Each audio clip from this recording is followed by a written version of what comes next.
Then he stopped for a moment, and then he sat on top of me. He slowly pulled up my skirt. Chapter 1.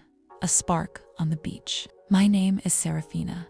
I'm 55 years old, though everyone is always surprised when they hear that, because my body, well, it's a testament to the fact that time has been kind to me. My skin is still firm, and the bronze hue of my skin is a sign of the long friendship I've had with the sun. My chestnut hair turns golden under its rays. I've always been fit, thanks to exercise, good nutrition, and the care I give myself. I see my age as nothing more than a number on an ID. Just like when I was younger, I can still feel the gazes on me as I walk down the street. Womanhood allure. These are things that don't fade with age. I know that. But sometimes I forget how dangerous that allure can be. This is Cedar Cove, a beach far from the city, where few people visit, with a warm breeze gently brushing the skin, and the sounds of birds and waves blending together. I've come here for a few days of camping with my daughter, Elysia, and her newlywed husband, Kieran. Elysia is, as always, excited and happy. The fresh joy of her new marriage radiates from her face. Seeing her happy brings me peace. But Kieran, when I look at him, something stirs inside me that I can't quite name. I tell myself that I need to suppress this silly feeling, but it's not easy. Kieran is 25, with his broad shoulders, muscular arms, warm brown eyes, and slightly messy chestnut hair that doesn't even need combing. He carries the most attractive qualities of youth and masculinity. His voice is deep and rich when he speaks, and when his eyes focus on something, you can feel a powerful energy within them. He's my daughter's husband. I keep reminding myself of that. But every time our eyes meet, my heart races. When we arrived at the campsite, we started unloading the car. We rolled up our sleeves to set up the tents. I was wearing a light white linen shirt and shorts. Some of the buttons on my shirt were undone, and the warm air gently brushed against my skin. Kieran was wearing a dark green shirt that showed off his athletic build. As I was struggling with a large bag, Kieran approached from behind and said, "Let me do that, I've got it," throwing a big bag over his shoulder. At that moment, he lost his balance and bumped into me, and in that instant, his warm palm was on my chest. Everything happened in seconds, but I felt like time stopped. My eyes widened, my body tensed, but Kieran's hand stayed there for a moment. Then it quickly withdrew. "Oh my God, I'm so sorry. It was totally unintentional," he said, his voice a little panicked. I froze. Somewhere inside me, logic told me, it's just an accident. But my body was reacting differently. I could feel a faint warmth spread across my face. He looked down at my chest, but quickly glanced away. He ran his hand through his hair, smiling with an embarrassed expression. "I really didn't mean to. Sorry, Serafina," he said again. Taking a deep breath, I slightly curved my lips. "It's fine. It was an accident," I muttered, though my voice came out a little softer than usual. It was an accident. It had to be. But I still felt like his fingers left a ghostly touch on my skin. Just then, Elysia came over. Looking at us without understanding what had just happened, Kieran quickly turned to grab another bag, and I pulled myself together, continuing to set up the tent. But there was an odd tension inside me. That evening, while sitting around the campfire, I realized I was watching Kieran without meaning to. He was occasionally looking at me as well. As we all laughed and joked, Kieran and I would share a brief moment of eye contact, and in that moment, I realized this camp could change everything. Chapter 2. A Warm Approach. The darkness of the night had settled over the campsite.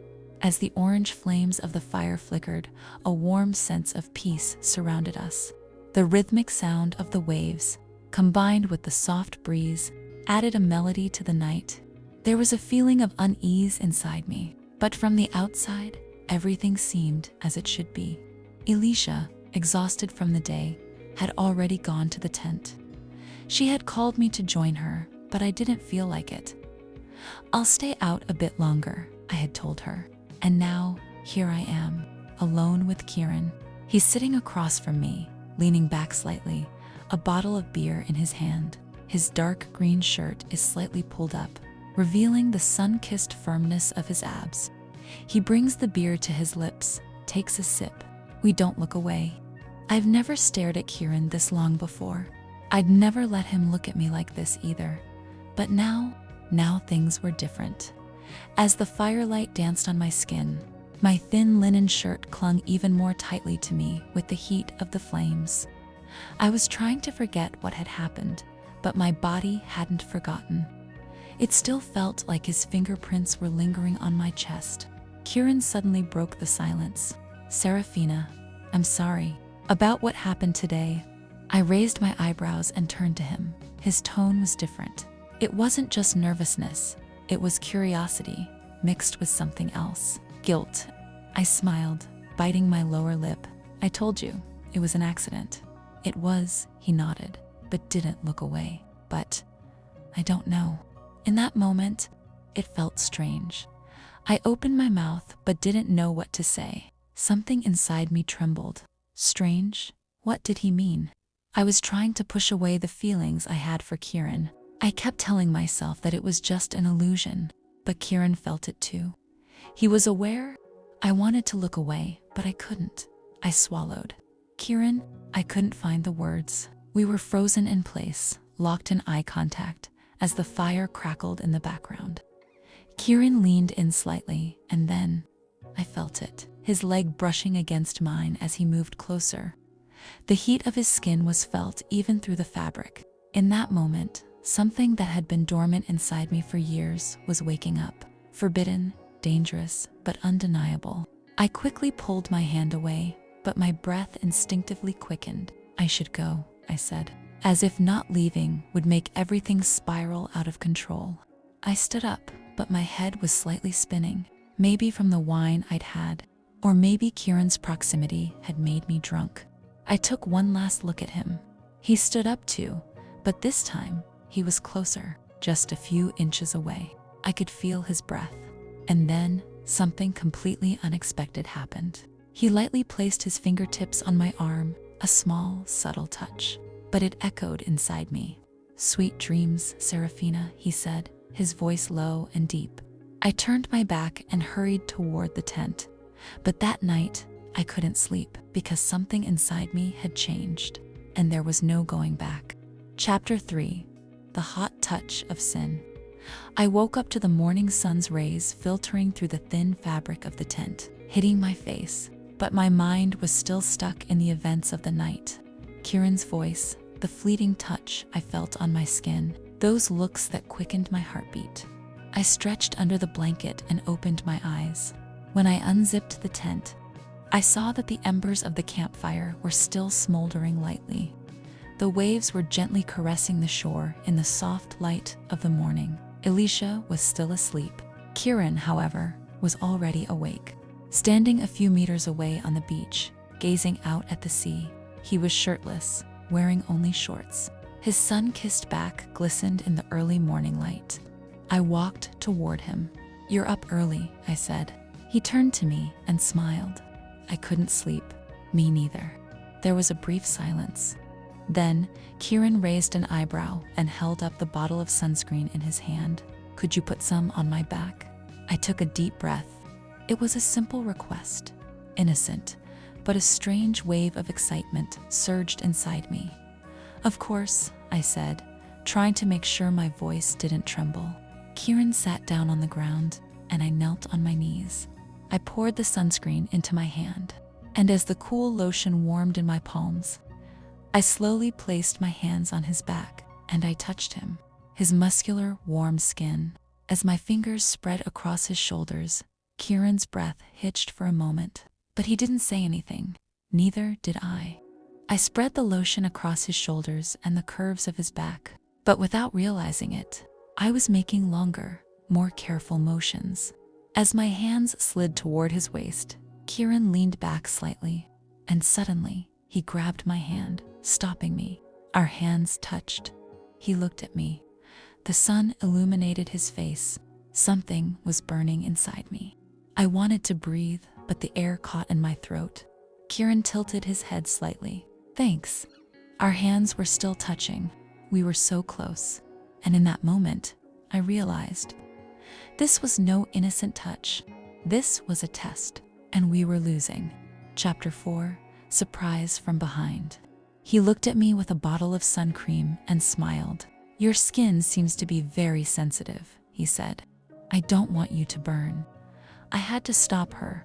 I can apply it myself, I said, but the hesitation in my voice was noticeable. Please, she said, her voice soft but firm at the same time.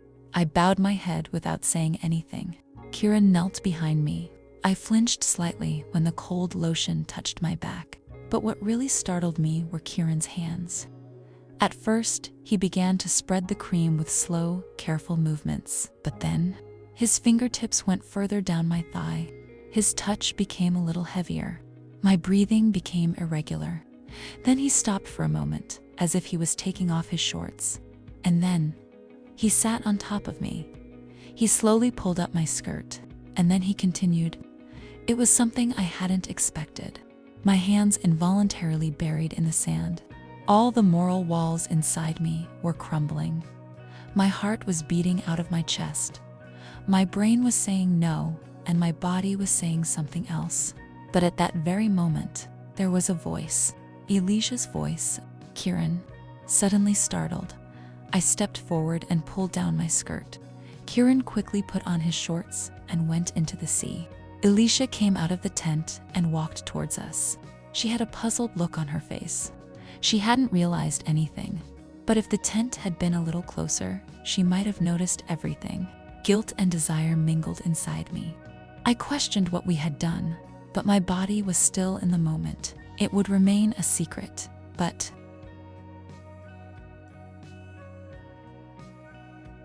don't forget to subscribe and turn on notifications so you never miss a new story.